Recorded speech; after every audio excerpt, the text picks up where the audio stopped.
for mit vedkommende, som en hvide person, ikke? Det var et yderst mærkeligt samfund. Et mærkeligt sted at bo, ikke? Fordi det var så... Fordi vi betragtede det som normalt. Ikke?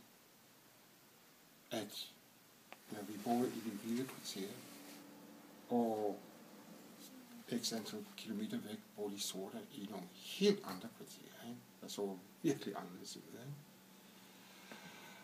Og at vi som hvide unge, der voksede op, vi betragtede det som normalt. Sådan er det.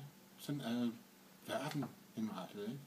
Du har folk, som har alt, hvad de ønsker sig, og dem, der ikke har skidt. Ikke? Men at de blev holdt på pænt afstand fra hinanden.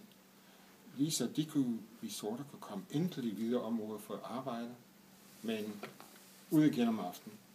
Der var forbud for sorte i de hvide områder om aftenen. Og efter kl. 10, der må det ikke være der. Ikke?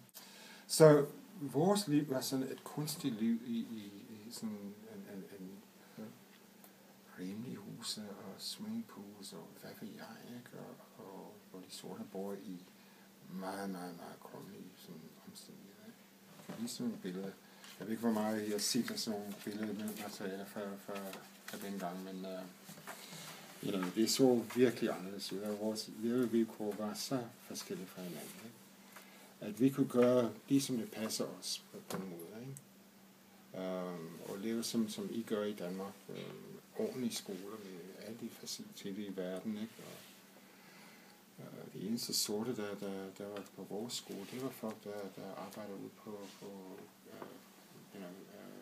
fodboldbanen og sådan noget, og passede dem. Ikke? Og tjenerne i